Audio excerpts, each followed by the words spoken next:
Hamidum Majid. Bismillahirrahmanirrahim. Alhamdulillahirabbil alamin. Alhamdulillah.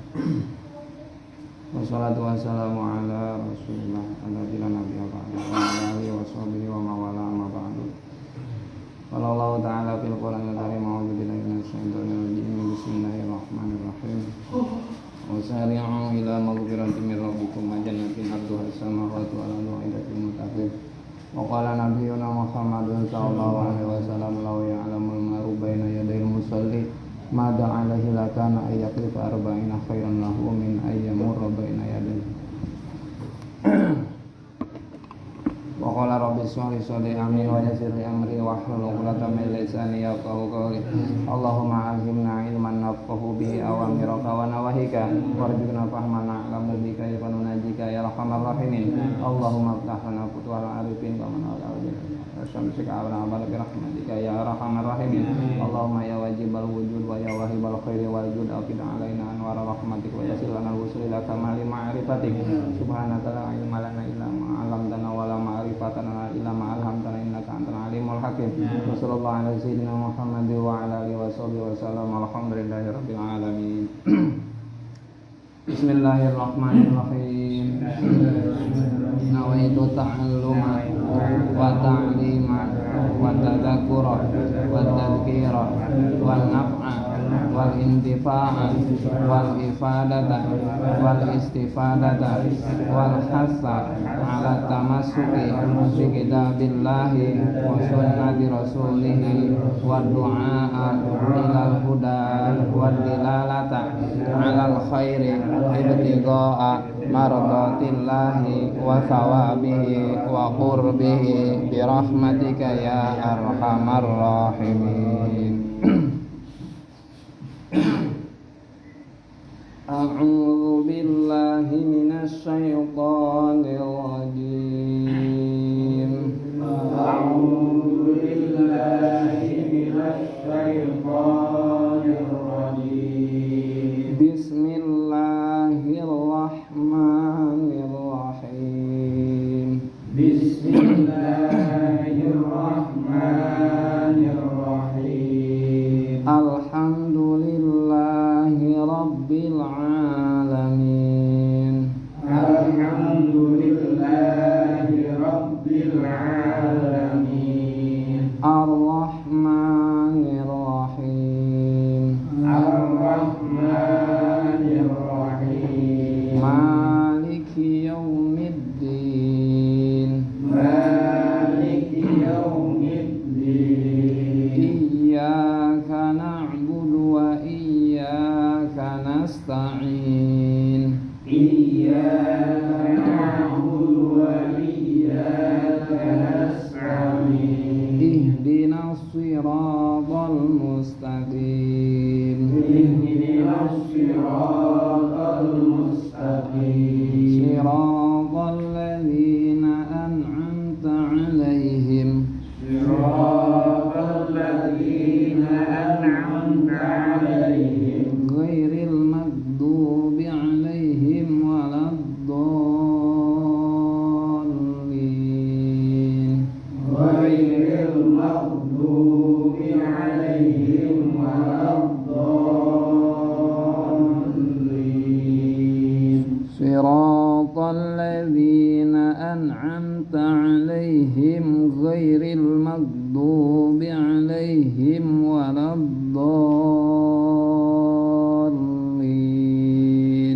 Siratal ladzina an'amta 'alaihim ghairil maghdubi 'alaihim waladdallin.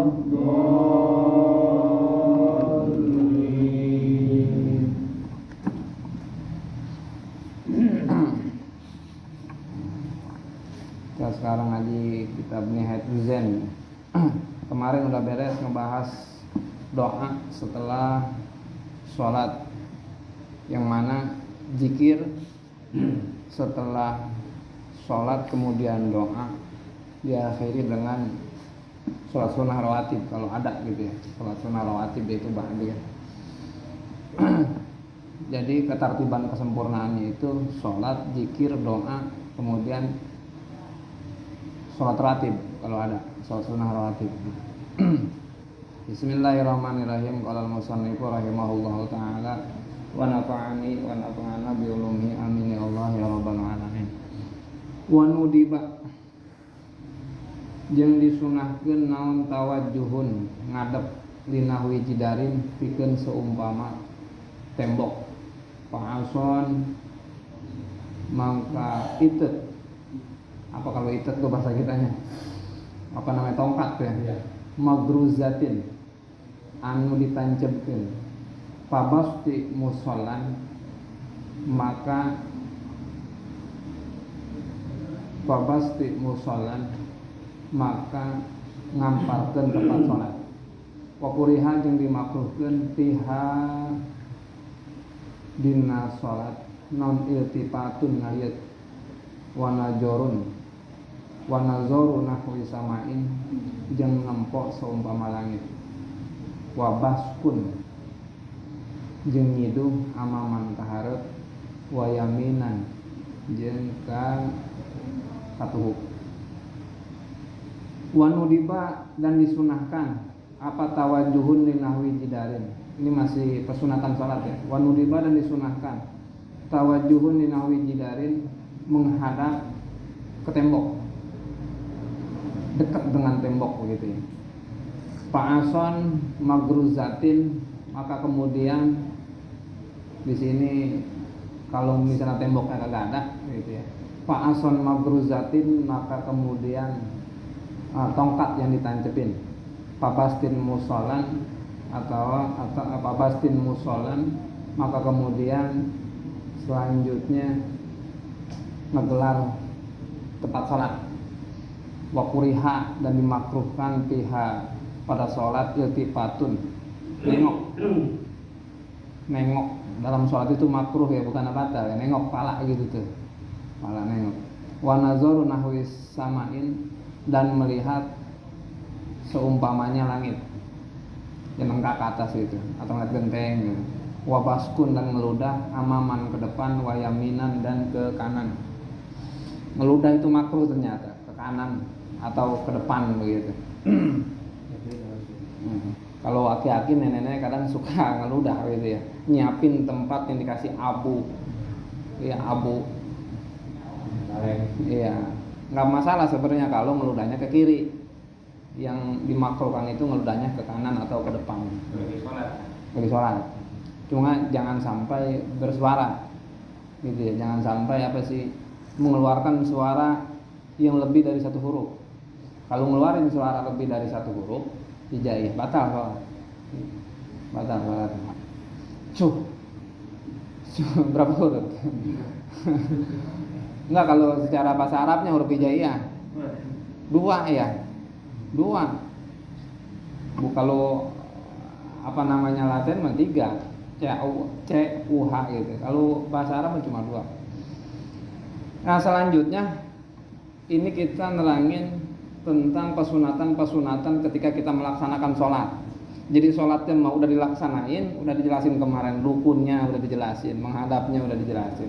Nah, diakhiri dengan pesunatan sholat dan kemakruhan sholat. Ternyata banyak pesunatan yang hendak apa kita mau melakukan sholat atau sesudahnya gitu, sesudahnya. Nah, seperti kemarin kita sesudah sholat itu disunahkan zikir, doa, kemudian sholat sunnah rawatib. Sholat sunnah rawatib itu sangat dianjurkan makanya Nabi. Bahkan ada sholat sunnah rawatib itu ada yang muakkad sama ghair muakkad. Tapi pesunatan sholat sunnah rawatib itu ada yang lebih sunnah lagi, lebih sempurna lagi, dikerjainnya di rumah. Begitu. Karena apa? Kata bahasa Nabi mah lebih jauh kepada riya begitu. Kecuali sholat sunnah qobliyah Jumat. Qobliyah Jumat mah mufakat. Bahkan kanjeng Nabi mengatakan kalau qobliyah Jumat mah dilaksanakannya di masjid. Gitu. Tapi kalau sholat sunnah yang lain itu sunnahnya kita laksanakan di rumah. Ya, walaupun itu sholat sunnah rawatib. Kalau kita enggak takut ketinggalan berjamaah, Kalau misalnya takut ketinggalan berjamaah, maka lebih baik sholat sunnahnya di masjid begitu. Sholat sunnah di masjid. Kalau subuh makan agak lama ya. Dari sholat sunnah qobliyah ke sholat fardunya itu agak lama ya. Agak lama karena pada nungguin diem ya gitu ya. Iya, nungguin supir kesiangan. Itu sholat sunnah qobliyah itu disunahkan di rumah, gitu. Kecuali sholat sunnah qobliyah Jumat. Qobliyah Jumat mah lebih bagus di masjid. Nah ba'diyah, entah itu Jumat, entah itu sholat-sholat yang lain, itu sunnahnya dilaksanakan di rumah, lebih bagus. Jadi nilai sunnahnya itu double. Jadi buat sholat fardu mah itu di masjid, tapi kalau buat sholat sunnahnya kita laksanain di rumah, gitu. Karena menjauhi dari keriaan, menjauh dari riya, gitu bahasa Kanjeng Nabi. Betul amat sholatnya, sholat lagi. Kalau di rumah pun nggak ada yang melihat ya, cuma kita doang gitu, sama Allah atau sama keluarga begitu. Menjauhin dari riya, begitu. Betul. Nah, itu pun sholat sunnah yang tidak disarankan untuk berjamaah. Kalau mulai sholat sunnah taraweh begitu, karena emang dianjurkan berjamaah ya di masjid, begitu, lebih utama di masjid. Sholat id begitu ya. Nah, gitu. Itu terakhir di beres kemarin zikir, doa dan sholat sunnah rawatibnya. Wa nudiba tawajuhun li nahwi jidarin. Kemudian yang disunahkan di dalam sholat kita disunahkan itu misalnya menghadap tembok. Secara ketertiban yang pertama, kalau memang ada tembok itu sholatnya disunahkan menghadap tembok. Jadi kita kalau misalnya temboknya agak jauh, jangan sholat kita dekat pintu.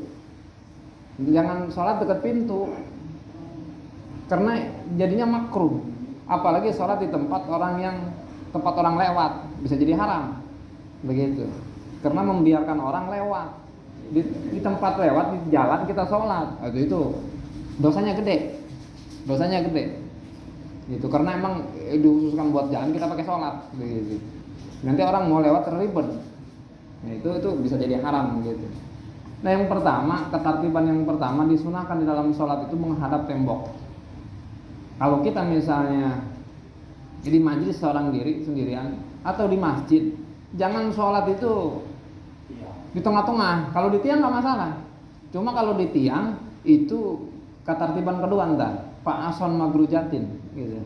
Ketertiban yang pertama yang lebih utama kata musannif, bahkan ada di hadis Kanjeng Nabi Muhammad SAW, pertama itu ngadep tembok. Kalau kita sholat sendirian di majelis misalnya di mari, itu usahakan jangan ada di tengah atau di belakang, usahakan di depan ngadep tembok gitu. Ntar ada ke depannya ya keterangannya. Sunnah itu ya, sunnah. Wanudiba walaupun limuridi sholatin walau sholat janazah, walaupun sholat jenazah itu disunahkan menghadap tembok. Sunnah ya, sunnah. Nah biasanya kalau sunnah buat yang sholat, apabila ditinggalin berarti ngejalanin pemakruhan. Nah ketika ngejalanin pemakruhan itu bisa menimbulkan dosa gede, bisa menimbulkan pengharaman. Ketika terjadi yang ditakutkan begitu, jadi haram.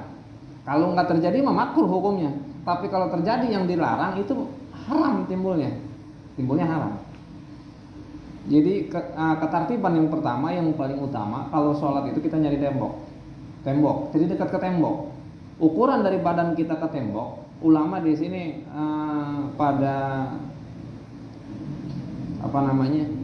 ikhtilaf. Apakah diukur dari kaki atau dari tumit belakang? Karena kata ulama ukuran kita ke tembok itu salah satu ajru'in itu 3 siku.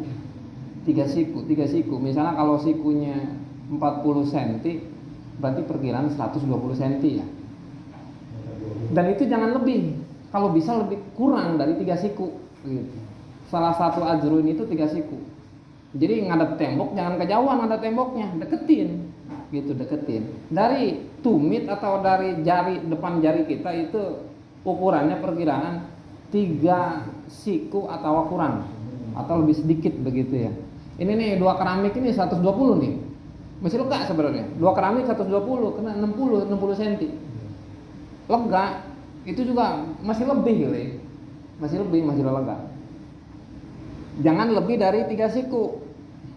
Bahkan kalau bisa mah dikurangin dari 3 siku gitu. 3 siku ya. Iya, rukunya doang ngeripuh ntar kalau untuk ya. Nah kalau bagi orang yang sholatnya duduk mah dihitungnya mulai dari ketika dia duduk itu dari pantatnya gitu ya, dari pantatnya. Kalau yang berdiri dihitung dari tumit atau dari jari depan jarinya, jari-jarinya. Fa'ason magruzatin, tadi pertama tembok menghadap tembok. Yang keduanya, ketertiban kedua itu tongkat atau tiang. Kita sholat ngadepin tongkat atau ngadepin tiang. Kalau misalnya temboknya kagak ada, misalnya kita sholat di di lapangan, nyari tembok susah. Iya, ada tembok dekat comberan begitu. Karena emang dari rumah itu ada comberan misalnya pinggirnya. Kita sholat di lapangan itu disunahkan kita najapin tongkat. Nah jarak antara tongkat dengan kita sama seperti jarak kita dengan tembok tadi. Terus ukuran tongkatnya, ulama ngebahas ukuran tongkatnya itu sulusai ziroin, 2/3 siku, 2/3 siku, 1 siku dibagi 3. Nah bagian yang 2 bagiannya itu yang buat ditancapin gitu. Jadi 2/3 itu misalnya 100 berarti ya 6 lah, 60 begitu. Kalau misalnya dari 100 perkiraan 65an ya, 2/3-nya itu perkiraan 65 cm dari 100 cm itu. Dari semeter itu perkiraan 65 cm kalau 2/3-nya tinggi.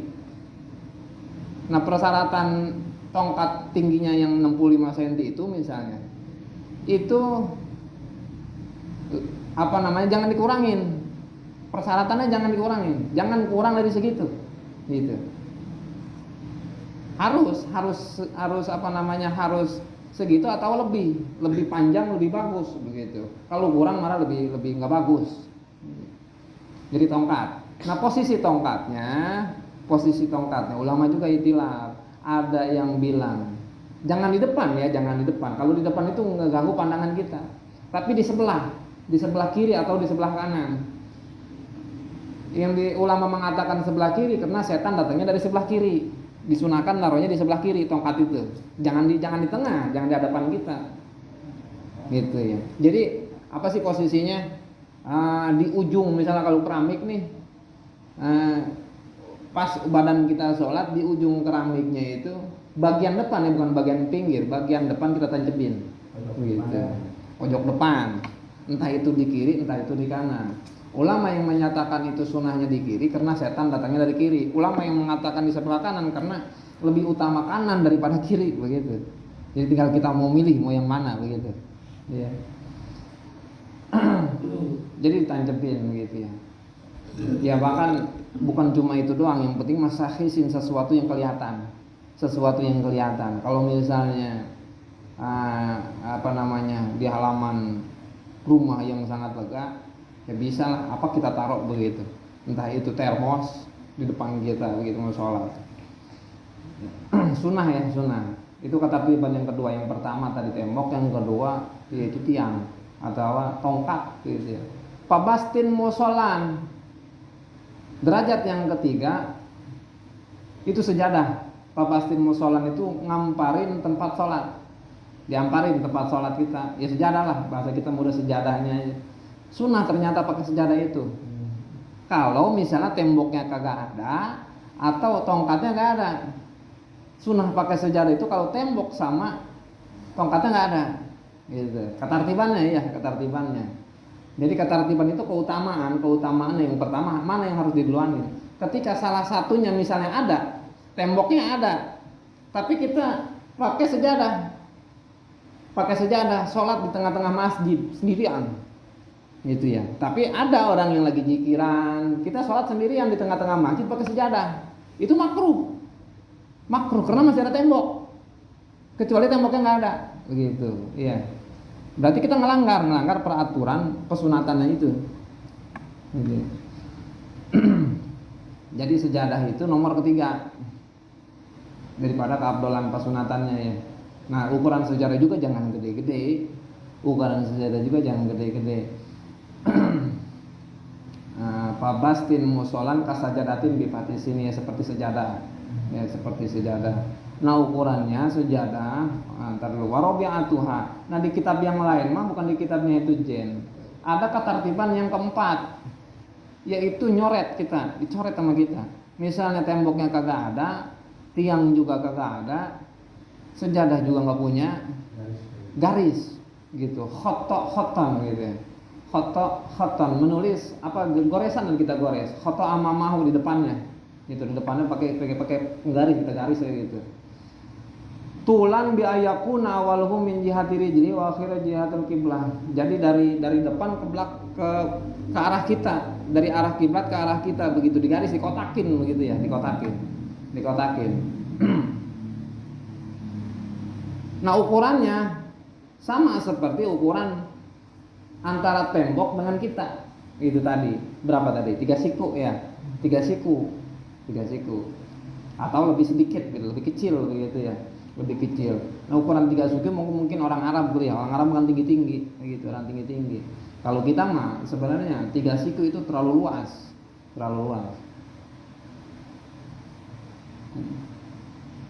Sama aja mau sholatnya duduk, mau berdiri, ya sama aja. Atau misalnya sholatnya minggir atau sholatnya celentang, sama aja ya hukumnya ya. Tetap sunnah itu pakai tadi disebutnya sutroh, tembok, tiang, terus tulisan atau sejadah itu disebutnya sutroh.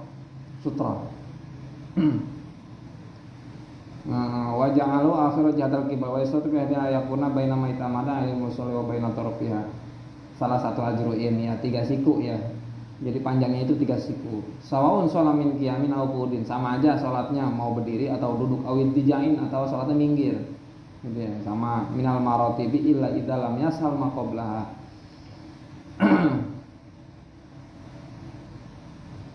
Nah, kenapa ini disunatkan oleh Kanjeng Nabi dan diterangkan disampaikan oleh para ulama? Karena kalau kita sholat tanpa sutroh, ya sutroh itu yang tadi tuh, yang 4 tadi, ya tulisan tembok, terus tiang, sejadah, sama tulisan atau coretan, itu disebutnya sutroh, ya sutroh ciri. Yang diceritain kenapa mesti gitu atau disunatkan kita pakai sutroh, karena untuk mencegah orang yang lewat di antara kita, di depan orang sholat. Karena itu luar biasa dosanya. Kalau kita lewat di depan orang sholat, itu dosanya luar biasa. Dan Kanjeng Nabi nggak bisa ngebayangin dosanya. Bahkan ada bahasa di hadis mah, lau ya'lamul maru baina yadayil musolli madza alaihi minal itsmi lakana ayyaqifa arba'ina kharifan khairon lahu min ayyamura baina yadayhi. Ya ini mah kita sebagai ini aja ya, buat memperkuat kita harus jauhi begitu. Takutnya mau diapain hari ini. Lau ya'lamu, seandainya tahu, lau ya'lamul maru, ini hadisnya bisa disesuaikan. Semua di kutub sita, di kitab hadis-hadis yang biasa dipakai para ulama itu ada semua. Lau ya'lamul maru baina yadayil musolli. Tapi ntar ada konsekuensinya ya. Ada konsekuensinya yang kayak gimana yang sekiranya mendapat dosa itu. Ada. Lau ya'lamul maru baina yadayil musolli, kalau tahu seandainya tahu orang yang lewat di hadapan orang sholat, gitu ya. Madza alaihi, sesuatu yang ini bisa dikatakan dosanya. Madza alaihi itu dosa yang sangat gede.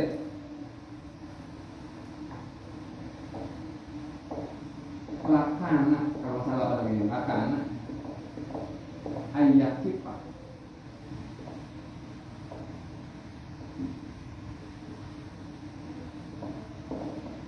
ayyakifa arba'ina. Kalau di kitab hadis mah sampainya arba'ina doang, cuma ada sebagian riwayat di belakangnya ada arba'ina khurifan, 40 musim, 40 tahun. Tentu dia akan menunggu sampai 40 tahun. Kalau misalnya tahu dosanya segede apa, lakana ayyakifa arba'ina khurifan khairan, itu lebih bagus min ayyamur, daripada ngelewat di depan orang sholat.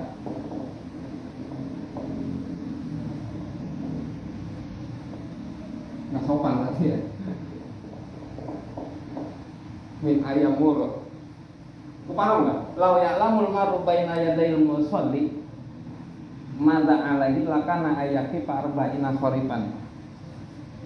Kalau misalnya orang yang lewat di depan orang sholat tahu, kalau orang yang lewat itu tahu lewat di depan orang sholat itu dosanya gede, gitu, mada alaihi lakana ayyakifa arba'ina, tentu dia bakalan menunggu sampai 40 tahun. Kalau udah nggak ada jalan lagi, mau jalan kemana nih? Mau jalan ke situ, ada orang sholat. Itu lebih baik nunggu 40 tahun daripada ngelewat di depan orang sholat 40 tahun. Nabi ngumpaminnya 40 tahun. Karena 40 tahun itu kalau di manusia mah batasan-batasan sempurna ya. Ketika menginjak 40 tahun itu ya usianya udah mateng lah begitu. Usianya udah matang, udah mau menginjak dewasa gitu. Udah kagak labil lagi. Ada yang tua labil juga ada. Laki-laki masih labil begitu, ada gitu.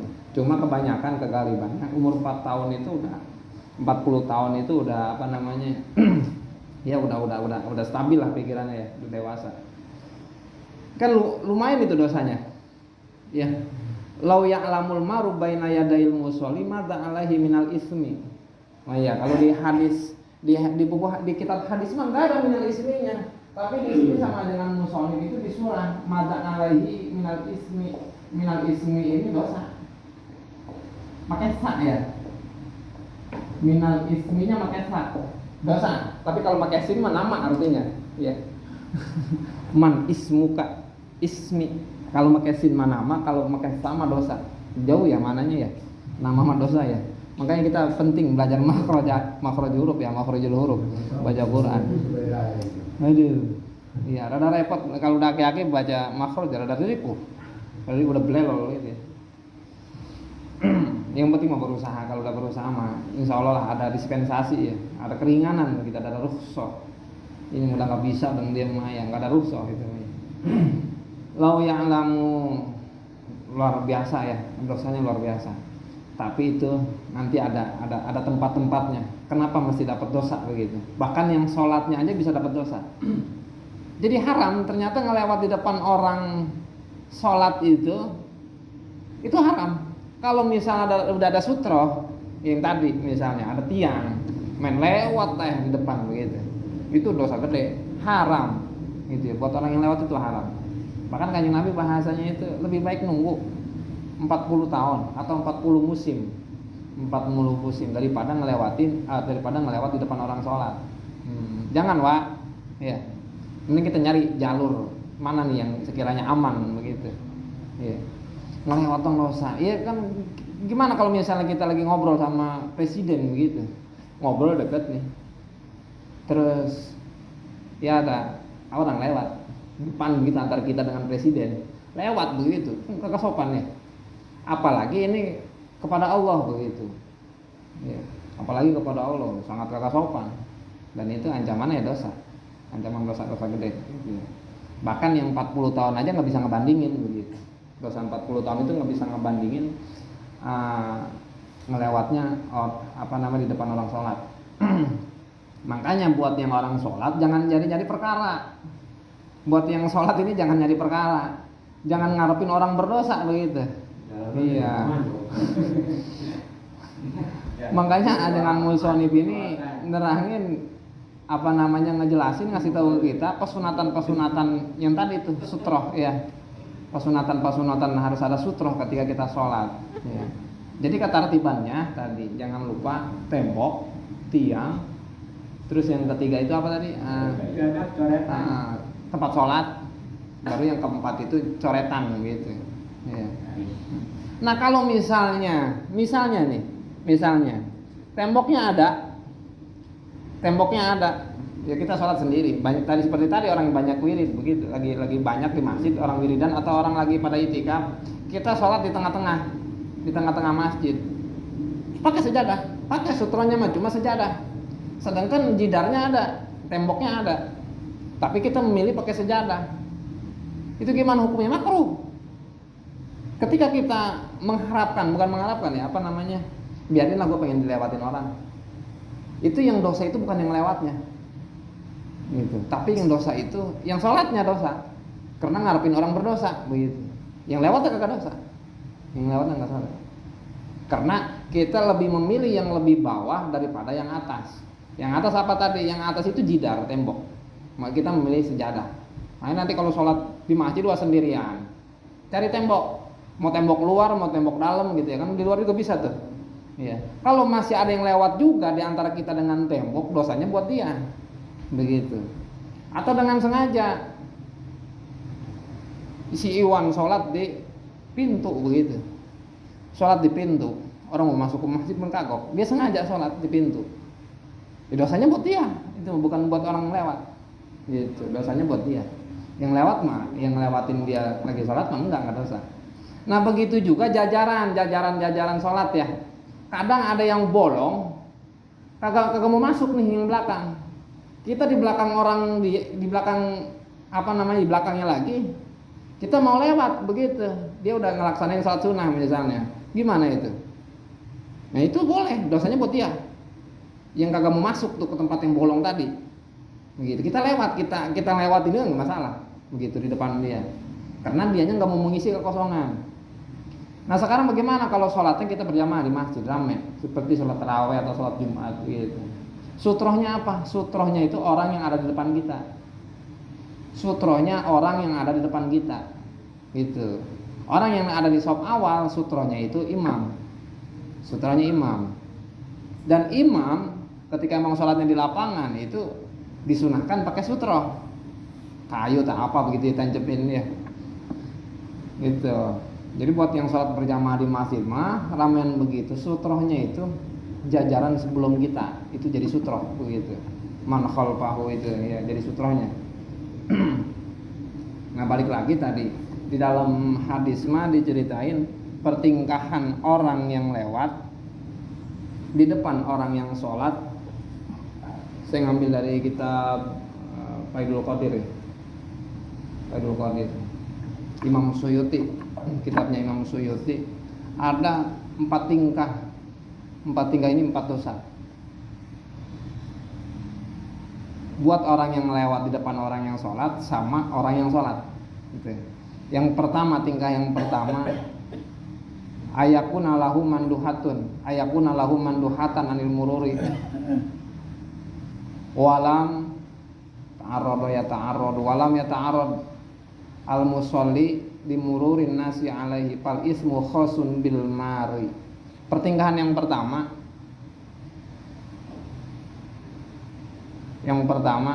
orang yang lewat ini udah mencari alternatif buat lewat. Al awalu ayakuna lahu manduhatun, bukan mencari, dia punya alternatif buat jalan, punya jalan, ada jalan buat lewat, ada jalan buat lewat tanpa jalan di depan orang yang sholat begitu. Punya jalan, orang yang sholat tuh udah pakai sutro. Nah orang yang mau lewat ini sebenarnya dia punya jalan alternatif biar nggak ngelewatin orang yang lagi sholat gitu. Ditambah walam yata'arad musolli limururi nasi, dan yang sholat juga kagak pengen dilewatin nama yang lewat begitu. Ya berarti yang sholatnya pakai sutro sesuai ketertibannya, terus yang mau lewat juga ada jalan pilihan yang lain begitu. Nah ketika yang yang lewat ini memilih jalan di depan orang yang sholat, maka itu dosanya buat orang yang lewat begitu. Karena dia jalan yang lain ada, begitu.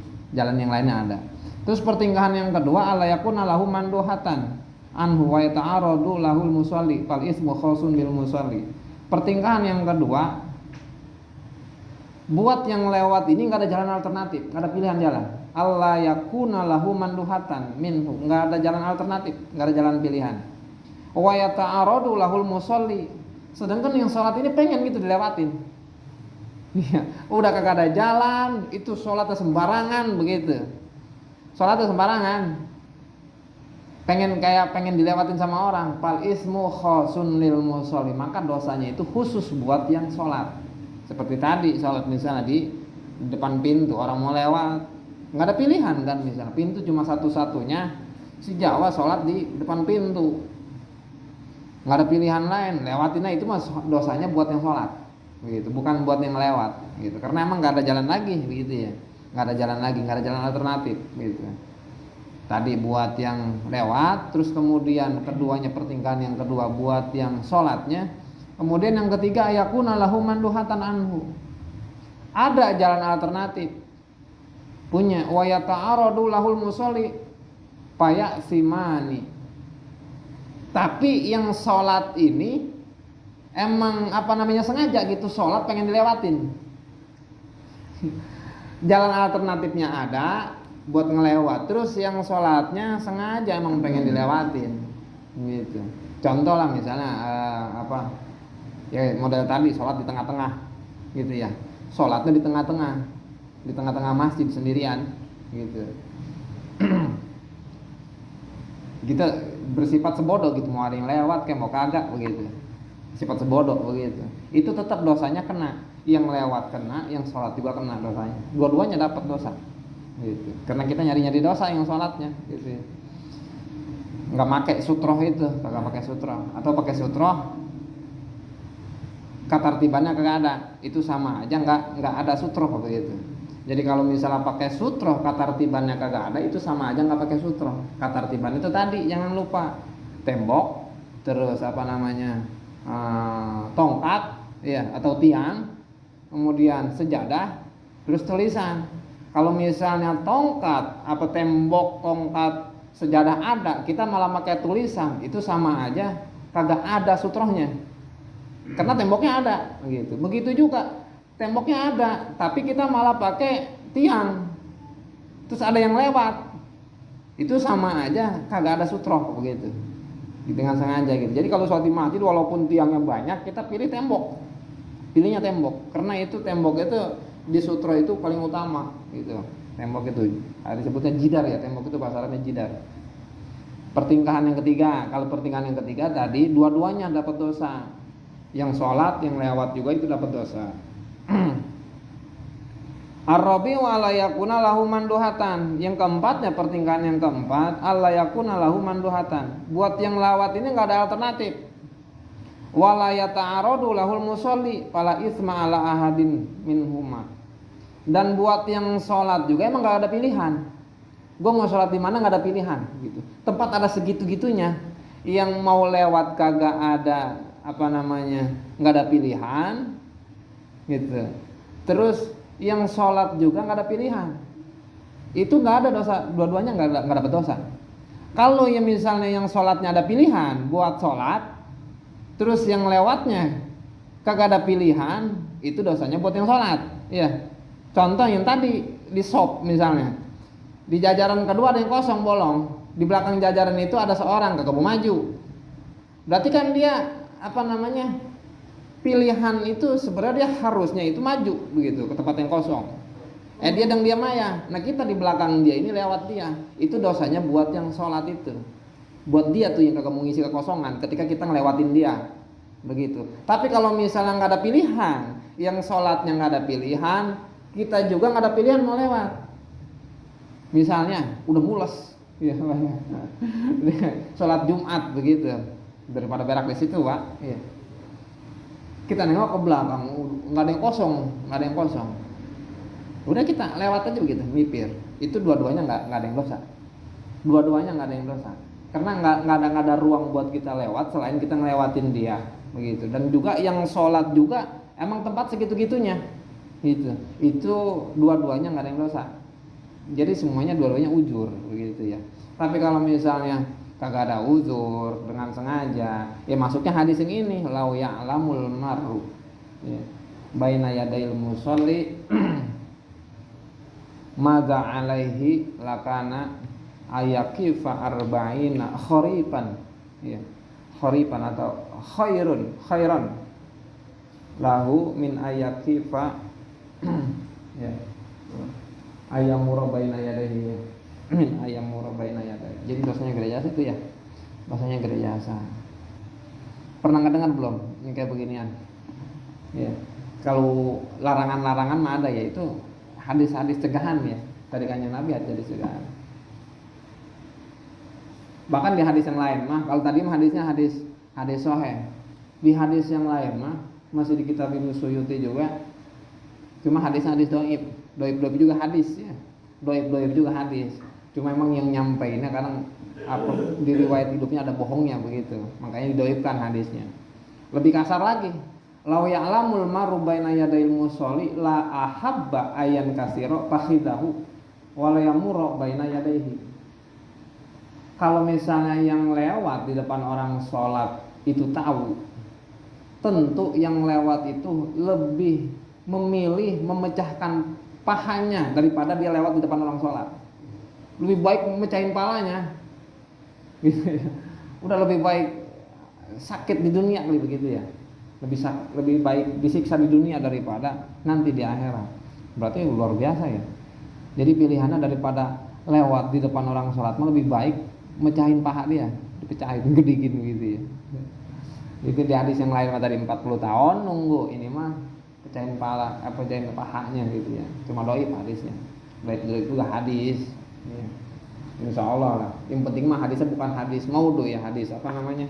Hadis palsu. Kalau hadis palsu mah nggak bisa kita percaya. Kalau hadis mau doib mah masih bisa lah. Cuma kita pakai buat sendiri begitu. Kalau hadis doib mah lebih baik kita pakai sendiri, jangan sampai disebarluasin gitu. Kita amalin sendiri aja gitu. Nah ya. Tadi sutra udah ya, sebelah kiri apa sebelah kanan tergantung pilihan kita itu mah ya. Mau di sebelah kiri atau sebelah kanan tergantung pilihan kita. Cuma kebanyakan ulama itu jumhur ulama mengatakan di sebelah kiri, lebih bagus itu di sebelah kiri. Seperti Abu Bakar Sato ulama kita, orang Jawa itu yang apa namanya pengarang kitab I'anatul Talibin itu lebih bagus di kiri. Begitu juga Imam Jainuddin Al-Malibari sebelah kiri lebih bagus begitu. Karena apa tadi? Setan itu datangnya dari sebelah kiri. Hati kita adanya di kanan kiri? Hati di kiri ya. Hati di kiri bukan? Apa? Belah mana Wak hati Wak?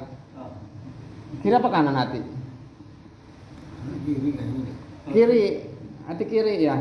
Hati kiri, kanan paru ya. Hati kiri. Setan datangnya dari kiri. Makanya lebih bagus itu sutroh itu adanya di sebelah kiri begitu. Karena setan datangnya dari kiri. Dari kiri. Wayan bagi ayakuna misal salati fi dzalika sajdatut tilawah wa syukri.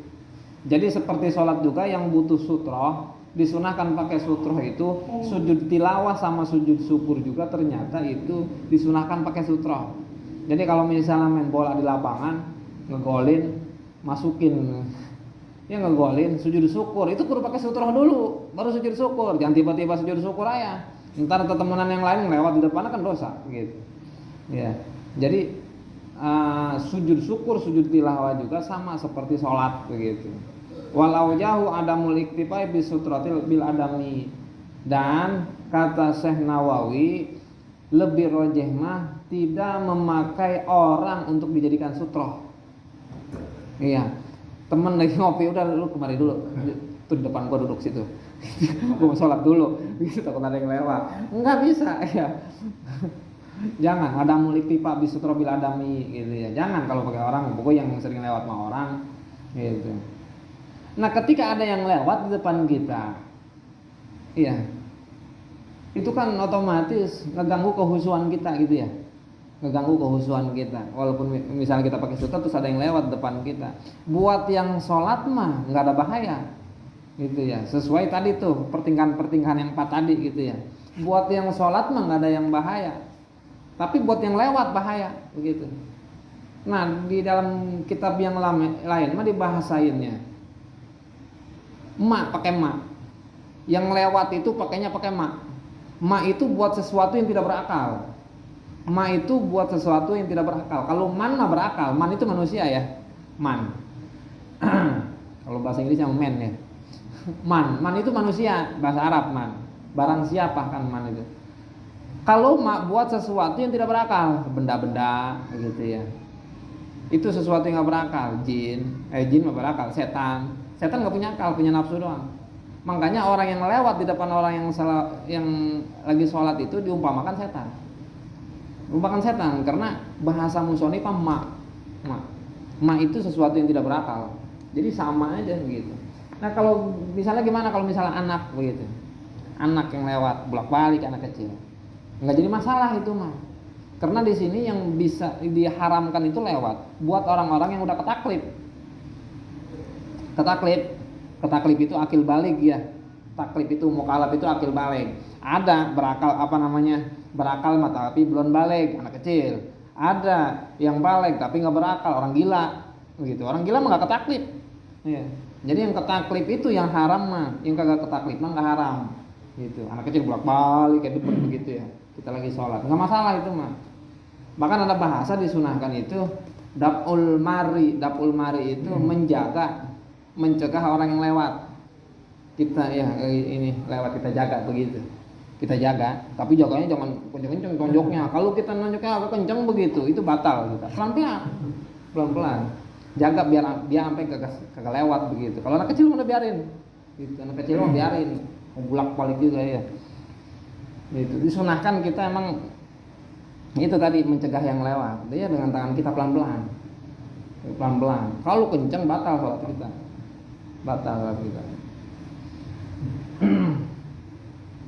Pak ini istakbalahu kana makruhan. Nah tadi. Jadi nggak cukup ya. Manusia dijadiin sutroh. Ya teman kita dijadiin sutroh nggak cukup. Wa ilam yastakbilhu, walaupun misalnya teman kita ini nggak ngadep ke kita gitu, dia nggak ngadepin kita gitu, soalnya kita hadapin begitu ya, sebagai sutroh.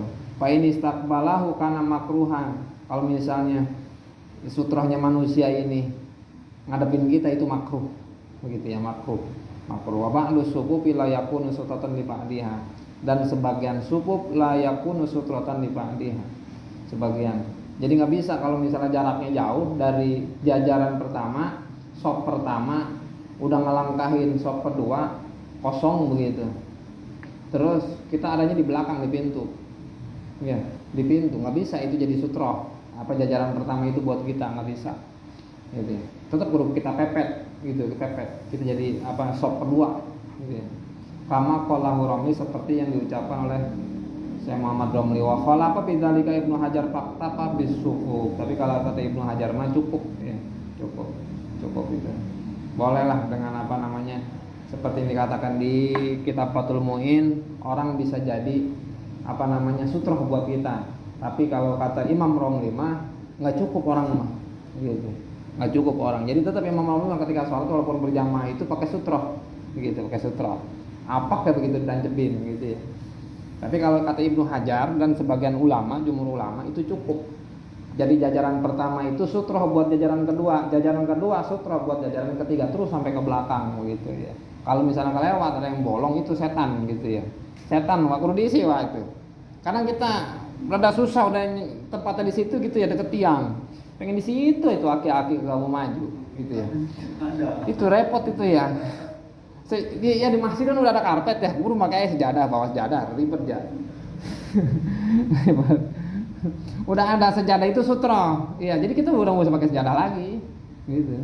Udah nggak pakai sejadah lagi. Kalau di masjid udah ada ongkoh, ini karpet, ya. Ya, udah segitulah. Wallahu a'lam bishawab. Mudah-mudahan ada manfaatnya ya. Kali ada Bang Limi yang suka banyak kasus. Ya. Ini ada ini tadi apa? Itu masalah itu masalah suara seperti orang mengaji tapi ada yang sholat gitu. Kadang-kadang itu kita merasa terganggu gitu. Dengan suara dia keras, baca Quran atau apa gitu. Itu gimana? Ya nggak ngurung azan. Hah? Ya masjid mah bukan buat baca Quran, bro. Masjid mah buat sholat. Iya ada itu. Iya itu dilarang baca Quran begitu. Iya. Kecuali emang kita sholatnya di tempat orang baca Quran, kita yang salah. Ya jadi berbalik karena masjid tempat sholat, terus ada yang baca Quran kencang, itu disebutnya taswis. Itu taswis itu ya ngeganggu. Jangankan mungkin ya, ya itu baca Quran ya. Selawatan juga nggak boleh tuh ya. Nggak boleh. Kadang-kadang Kalau lagi ada yang ada sholat yang mah. orang lagi sholat sunnah, dia sendiri selawatan gitu. Iya. Memang suara dia juga kadang-kadang kita suka nggak ini. Iya. Mending enakan mah ya. Hah? Mending enakan mah. Ya kayak kita lagi sholat ini apa namanya qabliyah subuh. Iya. Dia misalnya udah selesai sholat qabliyah subuh tapi dia ngelanjutin selawatannya. Iya. Gitu.